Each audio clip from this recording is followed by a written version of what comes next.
Let's talk. We want to hear from Lester and Leslie. Let's talk.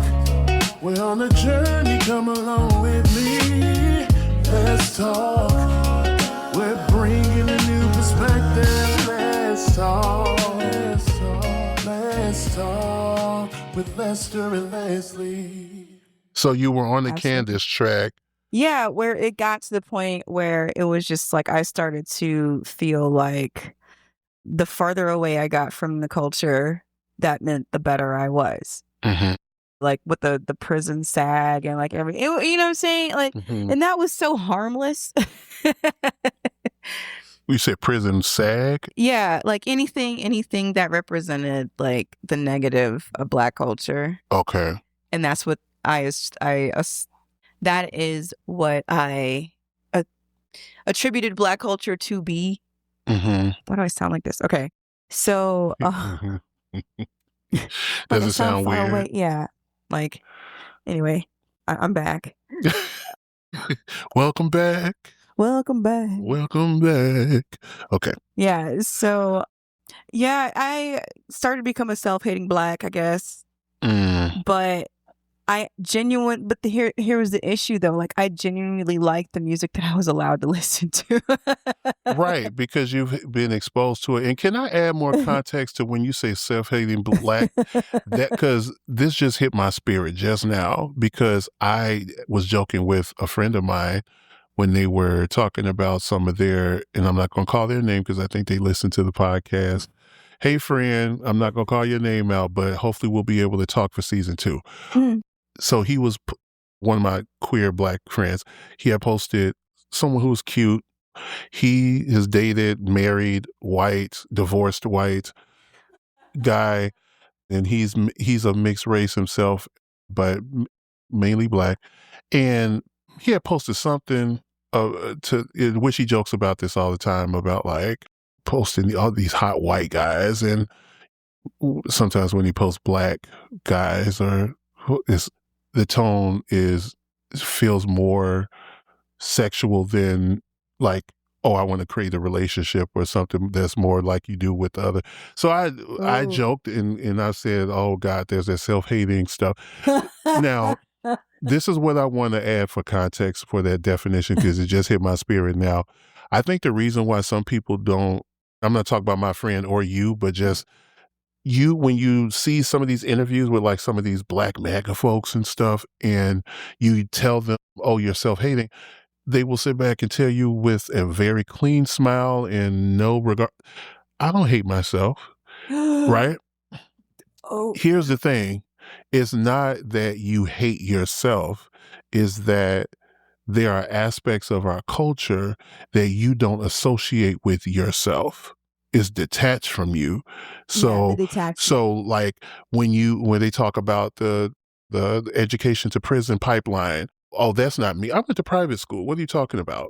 There is no pipeline that goes from my private school to that jail cell. That has nothing to do with me. Yes. You know, so it's scenarios like that. Oh, the cops shot down his. Well, was he complying? Right. I mean, does he talk?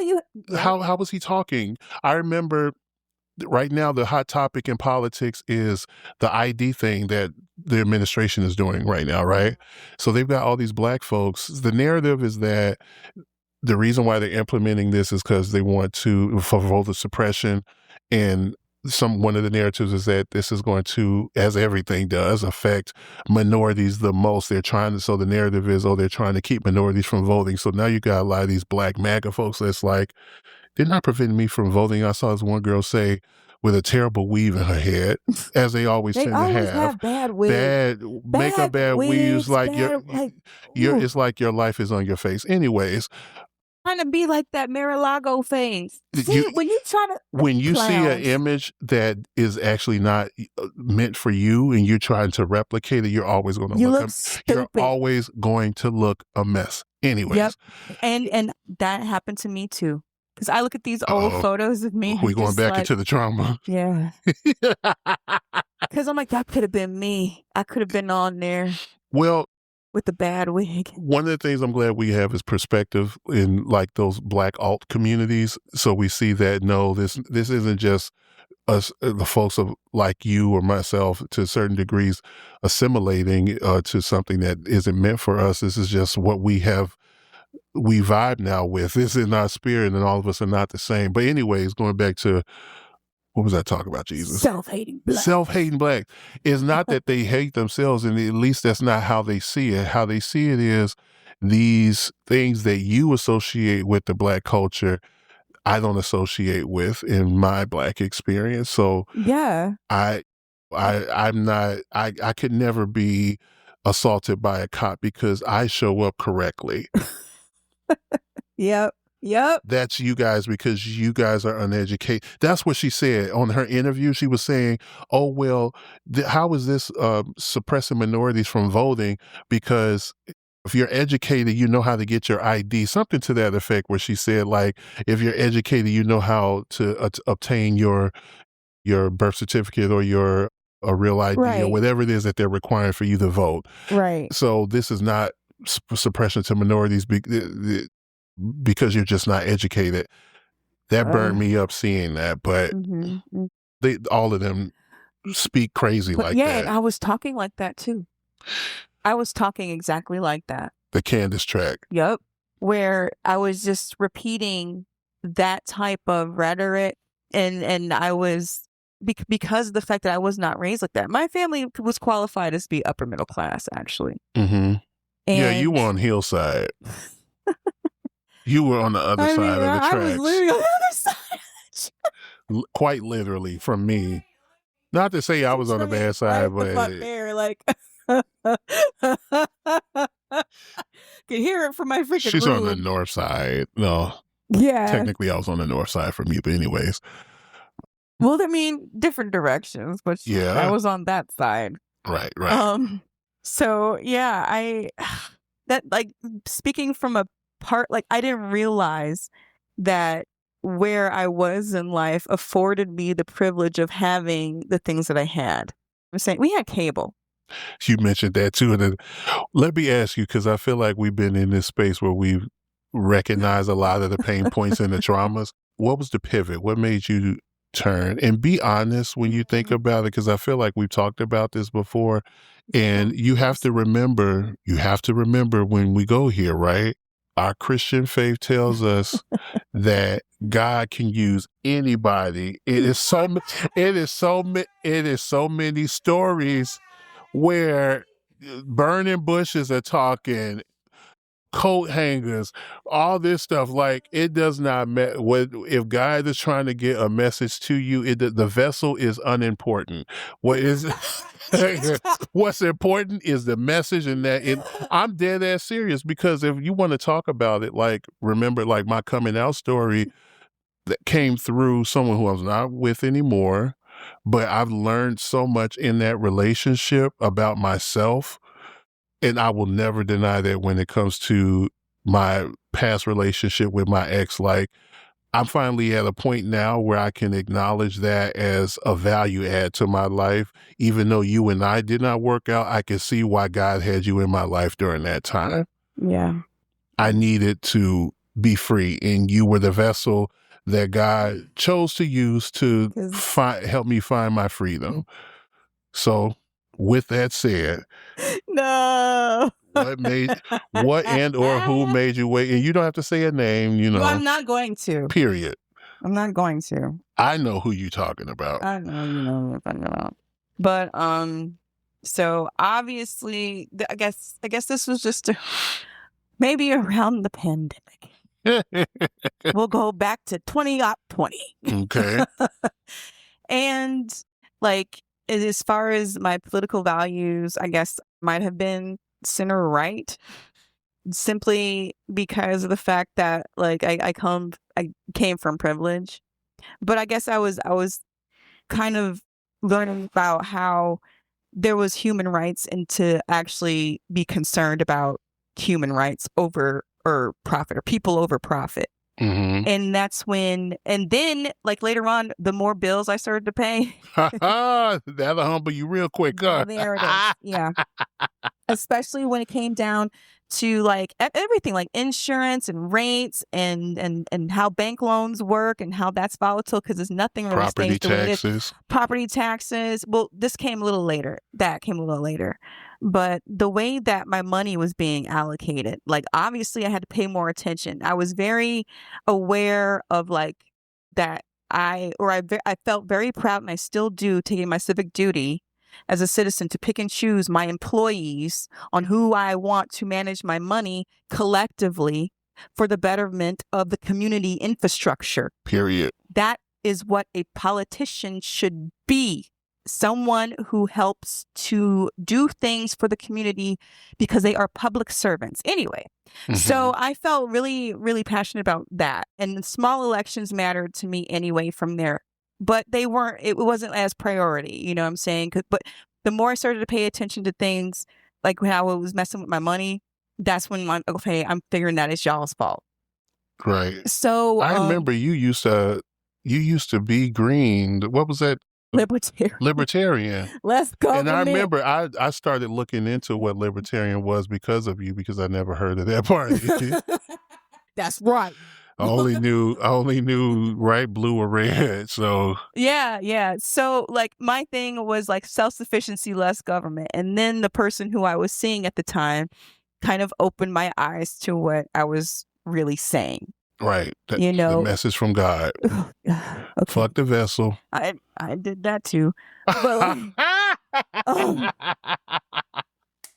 yeah. So, different version of me, different version of me. So anyway, tell the truth, shame the devil. Go ahead. Shame on me. Well, you know what that term, as an adult, what I think that term or phrase means is not shame the devil, but put shame on the shame. I feel like that's turn around and own that shit. Exactly. Yeah. Mm-hmm. Yeah, I mean, because obviously it helped platform me to where I am. Where you am right now, and I am grateful for that, because even throughout the horribleness Sister Soldier that I dealt with, the bad parts, there was a lot of good parts, and there was a lot of learning. And I'm glad I chose to learn these lessons. I'm glad I chose to get in that mindset as to how to do things better instead of dwelling on it and getting angry. Because I still get angry every now and then. I really do. Mm-hmm. And healing takes time. That's right. And sometimes when things trigger me, I'll start to go down some rabbit holes. Like I'm gonna let it go. I was about to go there. I saw you grab and make a fist. And then you just said, I don't know if that's something you learned from a thing from a professional therapist or something. But I saw that fist. Grabbing that thought. And then releasing it back into the air. You saw that? Yes, I saw my peripherals. I'm like, yes. That's how you heal. Use your tools. Yes, blocking myself from the poison because we're cooking and like whatever. But anyway, so yes. I decided to actually listen to what the situation was trying to teach me in that moment, and some of the things that it taught me was like this guy who I was with actually showed me what it meant politically as far as like what I align myself with. Right. And then he introduced me to other people, and then he showed me perspective on the people who I thought that were good journalists, who actually were not journalists. Come on. Who were, like, I was more qualified to be a journalist than these people are. These were centrist or right centrist? Something like that. Outlets? Yeah. Wow. Yeah. So, or any kind of those influencers, whatever, but these people who he put me in, he exposed me to by sending me links and stuff, and like showing me different articles on legislature and the importance of unions and all that. Like I started to understand and realize, I'm like, wow, this is very important. And all of these profit-driven programs are really destroying society, because the goal is not to uphold the community or to sustain the community. It's to sustain profit. Right. Capitalism. So it's doing what exactly it's supposed to do, but it's not sustainable. It's coming at the cost of human rights. Yeah. It's coming at the cost of human rights. And knowing how other countries survive, and you know what I'm saying, how they have universal health care, how they have programs in place where people don't have to starve, where it's not so much of a class divide where people, you can make your money, you can have your life, but infrastructure is taken care of where people don't have to suffer. Right. They have their basic needs met. If it's something that everybody needs to survive, then they have it. Right. Even when it comes down to clean air, clean freaking air. You over there preaching. Yeah. So he sent me down like just a couple of things. And like what happened with me is I got curious and I started to dig. I asked some questions. I got analytical again because the whole goal of the way things are going right now and the dismantlement of and how education and the Department of Education is just totally just being destroyed right now is to keep you from asking questions and to keep you from being analytical about things, because the less that you are aware of, the more that you can be taken advantage of. That's right. And that was actually a survival skill that my mom gave me too, is to just dig a little deeper. She told me not to ask me, you know what I'm saying? If it's a question, I can go find out myself. Yeah. You know? Yeah. Maybe it made me a little hyper independent, which is a good thing. I mean, well, sometimes. Well, it's a survival tactic that, at least in my experience, and what sounds like from your experience, has helped us survive. Well, yeah, it helped me get to the point where, like, I'm able to be resourceful and I know how to do research and ask questions and dig a little deeper. And if something doesn't make sense, then I can fact check up against like another question I had. Like, that is how you learn things. And that's how it's a good survival skill to have, because you can't get rolled over if you know the rules. Right. Exactly. You have to read the fine print, and they keep on making it finer and finer and like more complicated. But you know what? If you want to be ahead of something, you got to learn how the game is being played. You got to stay in the game. Yeah. It's really annoying, but that is what we're doing right now. You know, so once again, I deviated again. Then I deviated again. Not but at anyway, all, because you're moving into another kind of one of the last points, which is how it's affecting you now moving forward. What was learned, what was unlearned. Yeah. So a lot of the unlearning I did was a lot less hating because he reinvigorated my curious analytical mind again. I started to try to get more familiar with Black culture. Okay. Especially because I had the time, because I wasn't going anywhere. We were all, what's it called? Locked in place or whatever. Quarantined. Yeah, we were quarantined. And so I started to go back to the books that I had like in college.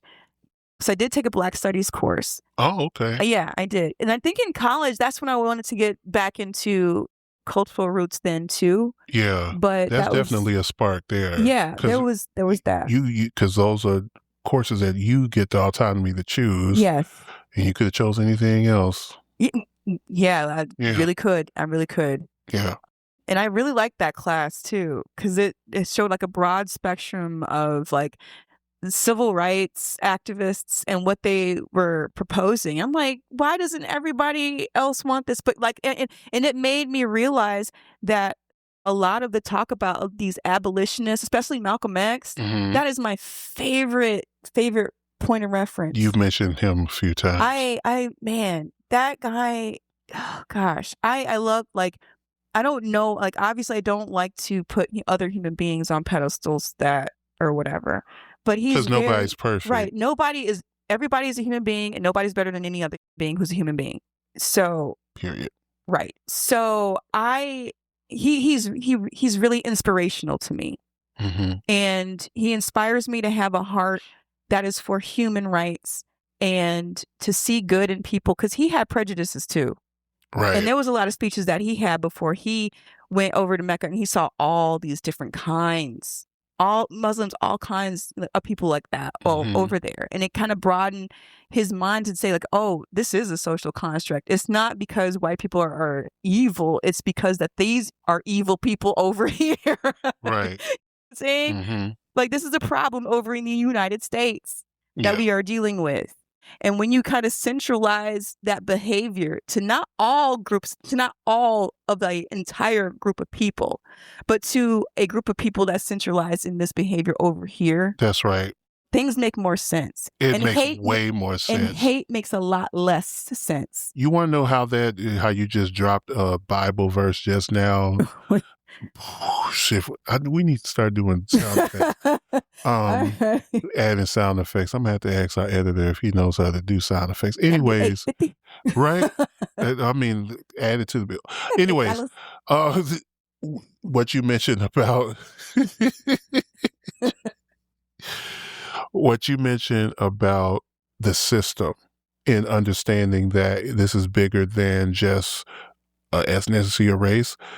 If you understand that as a point of critical thinking, then it would make sense to when I saw a white guy explain what I just mentioned, the white guy was the guy explaining how this new voting change is going to affect minorities. And then you have a chocolate black girl that's defending the very thing that's meant to oppress her voice, but she doesn't recognize it. Then that would make sense, because you will have a lot of folks that'll be like, oh, well, a black person is saying that this isn't going to affect minorities, so that must be the truth. No, it's the systems behind it. When you see the systems in our people, then you realize that this could be anybody on either side of this game that's saying to you, and you can't get hung up on the skin color of who's saying a message, because tokens can be found anywhere and tokens get spent. Anyways, I just want to offer that as to support that idea. Yes, exactly. Because that was crazy. Yeah. It was a white guy that was defending the minority, the thing. And it was a girl that was dark skinned, terrible hair, that's defending it. I'm just like, bizarro girl. times. Like, it is a weird... It's the system, though. Yes, like it is. It is. And it's not about, like, racism is so lame. Like, can we stop racism, please? Because it is really stupid. It is small potatoes.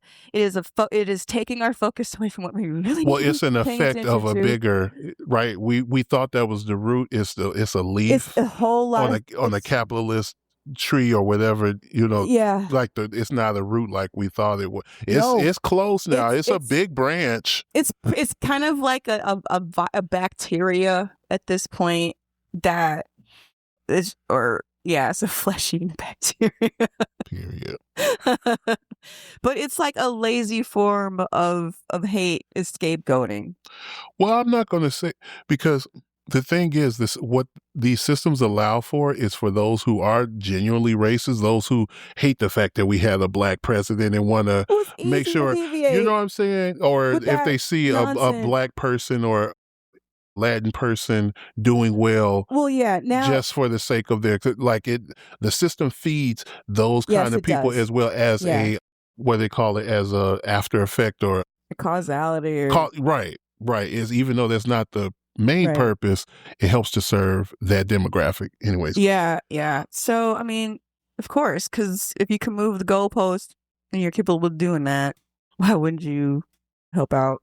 It's kind of like what they said with the Hitler time and stuff, like, as long as you make these people feel like they are better than, they'll go for whatever system you put in front of them if it benefits them, even on an aesthetic level, and not necessarily anything else, and it actually serves to hurt them for some of those demographic of people because of their racism, they will go for it. You know what my thing was? It just came to me.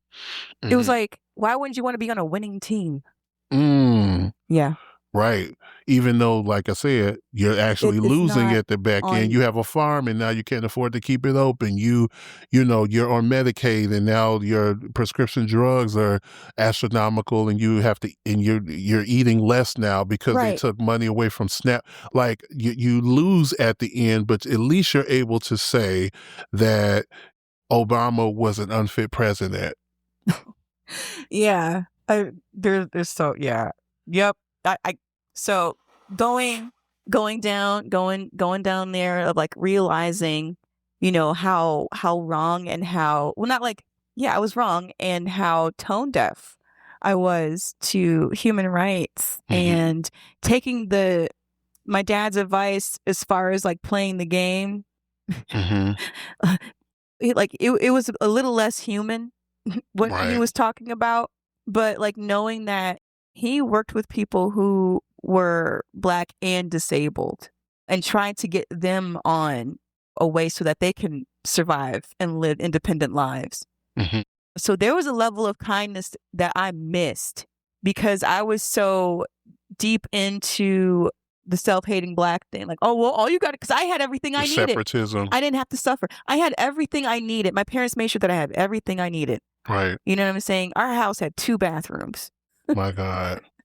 We had 2 bathrooms too. Yeah, and everywhere I lived had 2 Our second bathrooms. one was in the basement, but yeah, that's a second. That's what I'm saying though. Like we were fine. We didn't have like to worry about not being able to eat. You know what I'm saying? You had the privilege of no worries. Outside and ride our bikes. Yeah.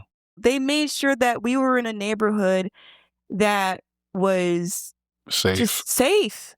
Yeah. But the thing is that in my small little brain, I equated safe as not being around these Black folks over here on the South Side. Right. Because that's where they moved from. Or the West Side. Oh my God. But I was still going down there though.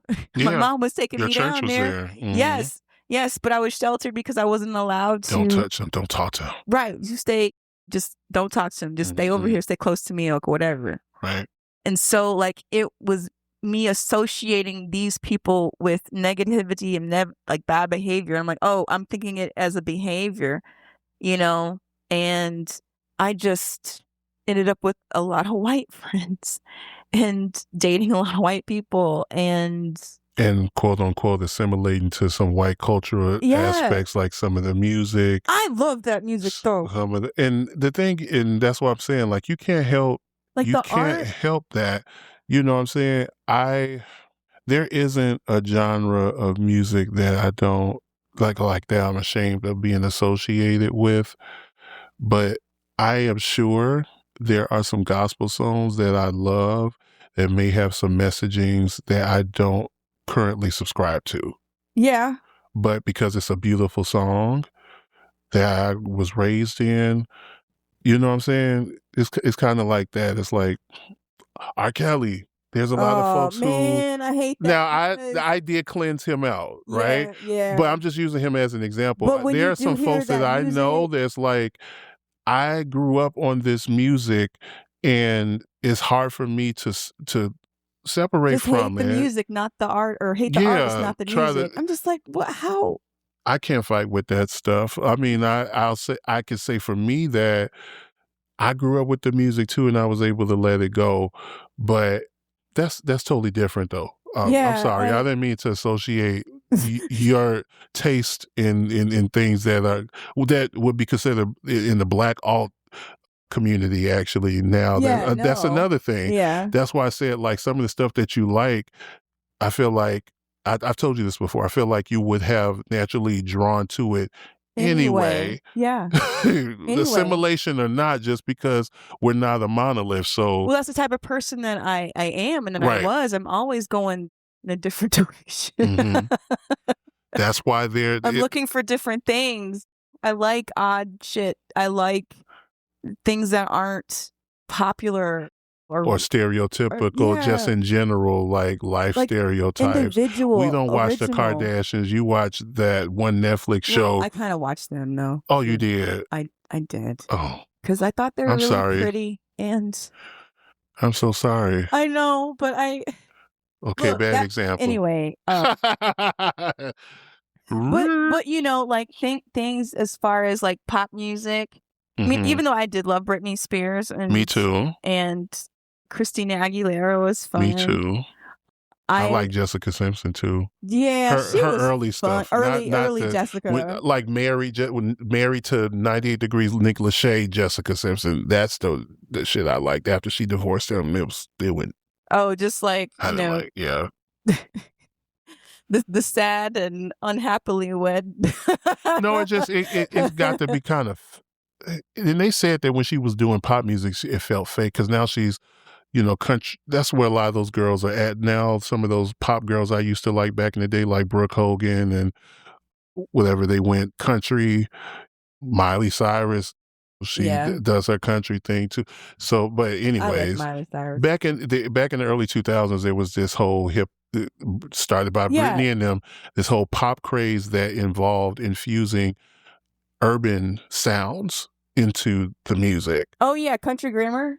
Yeah, country grammar with Nelly is a good example, but like they were using, because remember I'm a music, I love knowing they were using the sound came from, I believe, Germany with Britney Spears, but in terms of how it was constructed, they were using and doing a lot of hip hop and R&B infused into pop. Oh yeah, right. Yeah. Like you had hip hop artists featured on all these white girly pop songs. Oh yeah, you know what I'm saying? Yes, or yes. So that was their entry or into. there was a feature of like a bar or something from a pop song in rap tune. Or so I'm actually trying to say, right? Yeah, they pulling from the black culture to make the pop sound pop. That was early 2000s. Yeah, I like those collaborations. Me too. That was fun. It was fun. Those cross genre music.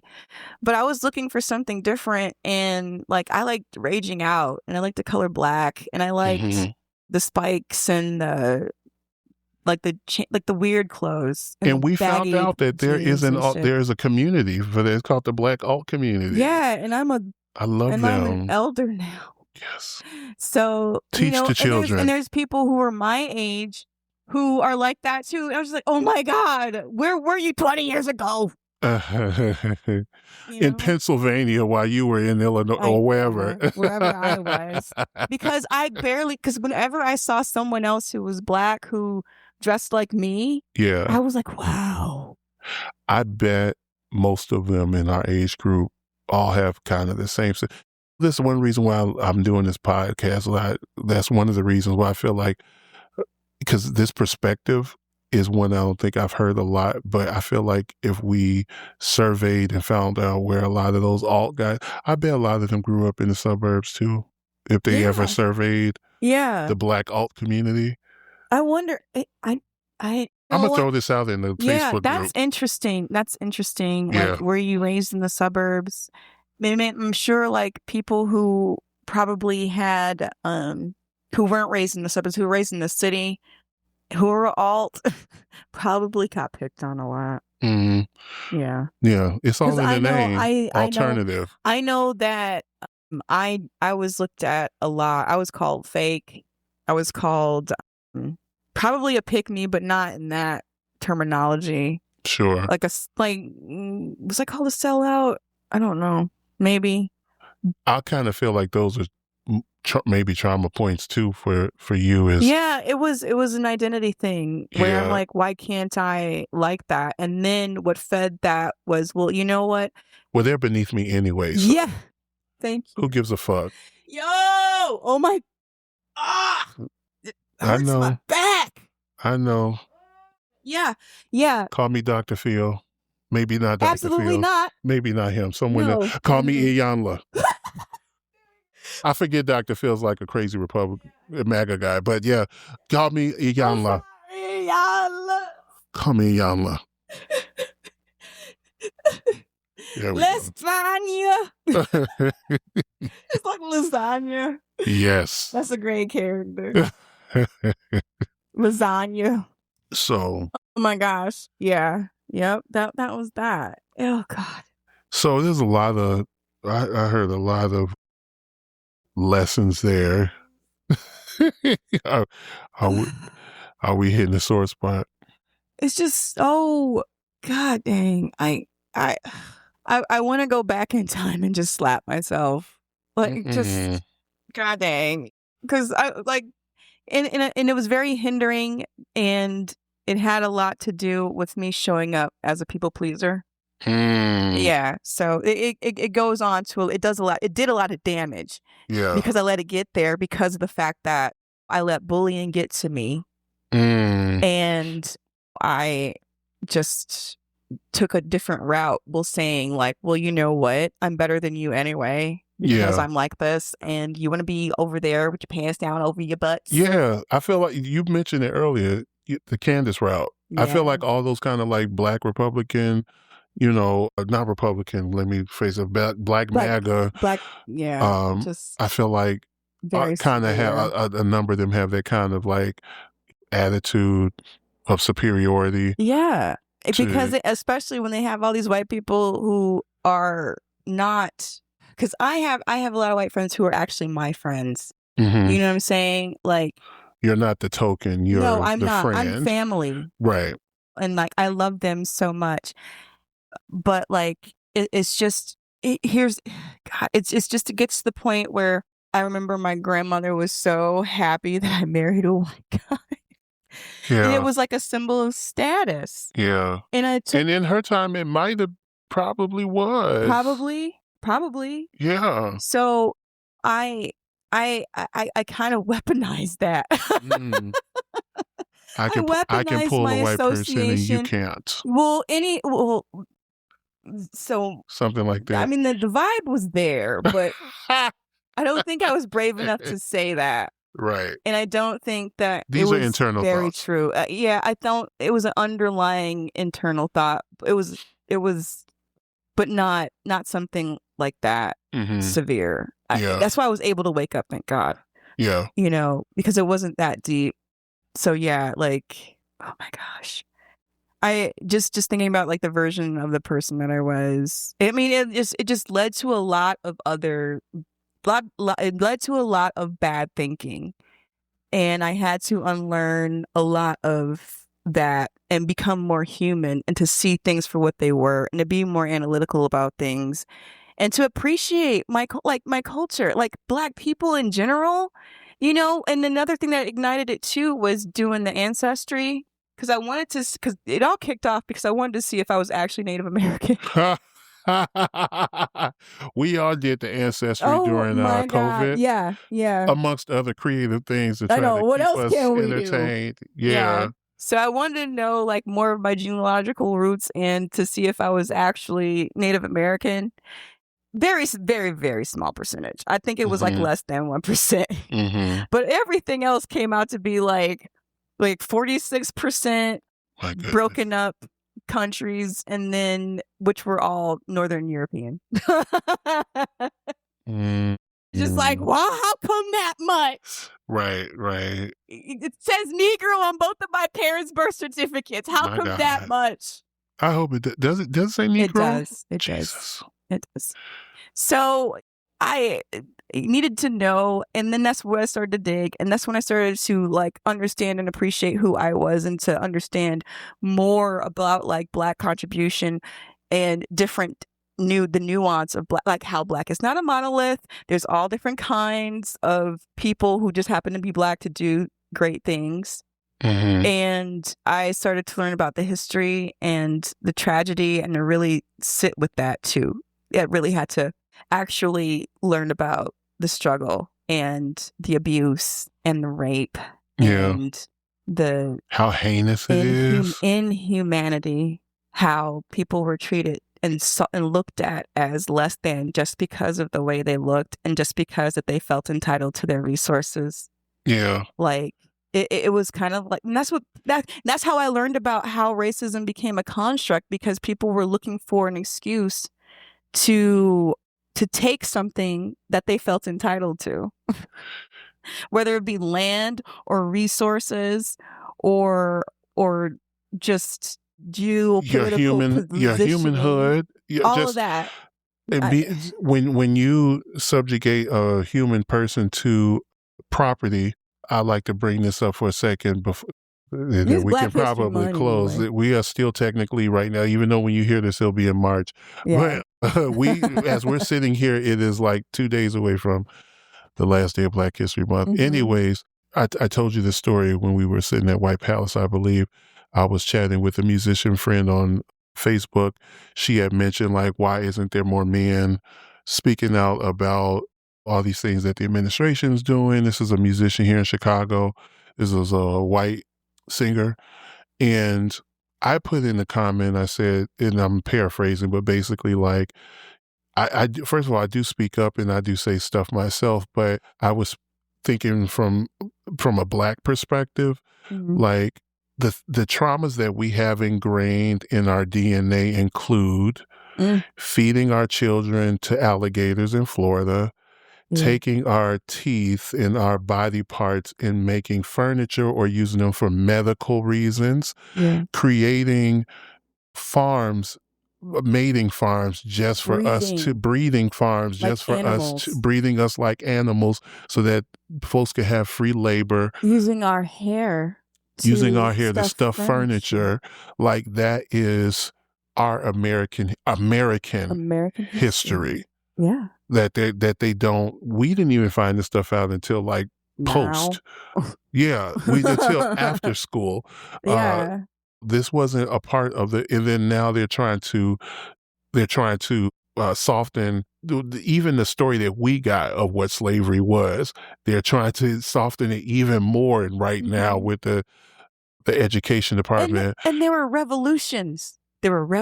I mean, the whole education part, I kind of like talking on time, but like the whole education part of it was like so watered down to make it seem like that these people were complacent. Right. There were revolutions. These people were just like, you know what? I'm not going to be owned by anybody. And they jumped the ship. Right. There was mass suicides.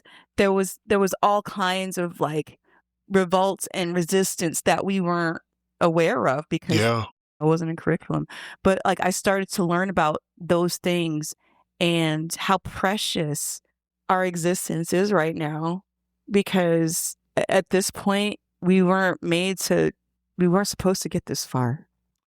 I feel like history has taught us that trying to assimilate, trying to get everyone on one accord, a monolith type society has never worked.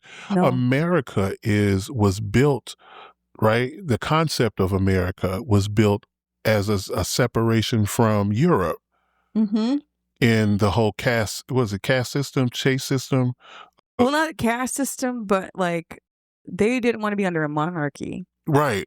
So they wanted to self-govern. Right. Everything that we know that tries to use assimilation just does not end up working. So what I'm hearing in terms of where we're at now and what the lessons are, I know for me, going back to where we started, which was the positive, I just learned that at a deeper level that my parents wanted the best for me and they did the best that they could to provide that for me. And as an adult, I see that a lot of that has paid off. I do know how to navigate in different spaces, right? As my authentic self, right? But still be able to, and I don't vibe with everybody, but I know how to vibe with most folks. Well, you know how to communicate. I know how to communicate. Surrounding. Yeah. I know how to communicate. I know how to, I know how relationships should be placed when it comes to me and my life and how I move. I know how to speak in front of people of all different backgrounds. I feed my creativity. I know how to connect with people, and I see the value in connecting with people. I see the value in not necessarily what you called it. When you say people pleasing, I don't associate as the same thing, but I just feel like if you're a person who does not want to cause conflict, but also just kind of wants to connect with people, that some people may see that as fake. Some people may see it as whatever. I see it as effective communication, and I feel like that's something that we should all strive for. We should never, I feel like a lot of folks, especially when we talk about extremists, they end up just becoming the same coin on the opposite side when it comes to how they show up in the world and the things that they are looking to achieve. I've learned critical thinking from this, But also, too, I've learned the value in my culture and my background. Yeah, I guess that was a loaded lesson, but that was mine. How about you? Well, mine was also that I like what I like. And if that's true to me, and if that's honest to me, then that's authentic to me. And when I was talking about the people pleasing part, that was me showing up and doing things that I thought other people thought that I should do. Right. And that's where even in cases when it didn't feel right or feel comfortable for you. Yeah. Okay. Yeah. Yeah. And that was me being inauthentic. And that's whenever I felt uncomfortable, but I just thought that that's just the way that I was supposed to do it, or I didn't have a backbone, one of the two. Mm-hmm. But like, I learned that the more authentic that I am with myself, the easier it is for me to exist in any space that I feel that I belong in or that I'm forced into. Yeah. You know what I'm saying? So I had to appreciate my culture a lot more than what I was. I had to unlearn the I'm betterism stuff because I'm not. Like, that's on that Candace Street. Right. Yes. I had to learn that all of the racism and the classes and everything, those, well, not the class, well, the racism and all of the little markers that we make, like how we're better than each other or whatever, even classes of race, that's all made up. It's all made, and that's the real Fantasia. Yeah, that's it. I'm just like, why we need to learn how to coexist together, because we all are made up of good things. We all have so many great gifts and talents and things to contribute to make society better. Why do we have to cause suffering to one group of people just because? Like, the resource is the human being. And I'm not even talking about labor, you know, I'm talking about gifts. That's right. Their ideas, their way of thinking, their mind, their contributions, that's where the value is. When people are allowed to work in their gifts, then that perpetuates a sustainable society. Amen. You don't have to like everybody or whatever, but like those are the things that I started to wake up to and learn. And I want to be on the part where to create sustainability, and not just because of my child, but because of my friends' children, because of all their other children who deserve a shot, because a lot of the adults here fucked up. And I just want that a better way, a sustainable, healthy way for other generations to come through here. That's your goals for the future. That's my goals for the future. And me too. Just from learning from all this. Assimilation can be fine when it's coming down to the rules of the way society is. Toe up. Go get that money, I guess. Right. I'm saying, but we need to connect with humanity more and put people first and be more authentic to who we are, because we're great. We're great in working in our gifts. So that's what I hope for you guys, all the youngins. The only goal I'll throw in there too, and I've mentioned this in like our first episode, is that I don't ever want for myself or you or any of us in our upper millennial age to get too comfortable or complacent with the way things are, to always have a mindset of growth and change, because life just does not and will not ever just pause. It is always, things are going to change forever, and I don't ever want to be that person that gets old and wanting things unchanged. I want things to change, and I want to be able to change right along with it. Yeah, and I want to enjoy the change. That's right. I want to be alive to enjoy it. Because we are definitely in a different time now than our elders and the elders before that, and we are at a different time now than those that have come after us. And there's learnings and values at every stage. And it'll get better when people understand that growth is uncomfortable. Yeah. But you got to just keep going. So, girl, what you got coming up? I have a show that is opening actually on March 8th. Okay, by the time this comes out, they'll probably be past. But I'll be touring across Northern. It's funny to say touring. You are on tour, girl. That is what it is. Yeah, so my theater. And fuck who don't like it. She is on tour. Yeah, so my theater company is called the Violet Surprise Theater. We will be putting on a production called The Revolutionist by Lauren Gunderson. And I really enjoy this play. I'm excited that we're in tech right now. I'm exhausted, but we are in the final stretches of perfecting this show, and I love it. I love it so much. And there'll be different show dates throughout the year. So I'll post that. Amen. Put that in the caption, I guess. What do you got going, Jay? Well, I've got a few show dates coming up. I just got booked for Arlington Heights. So I think I may have mentioned I've signed with a booking agency this year. So I got a few solo things coming up, and one is Arlington Heights. And then, of course, I'm doing some more things in the burbs with one of my groups, Shea Butter, spelled CHEZBUTTE. By the time this comes out, it should. I used to call them Ches Butter. Yeah. But yeah, LesterJ.com. Just check out the website and see those dates. And if you can come out to one, come.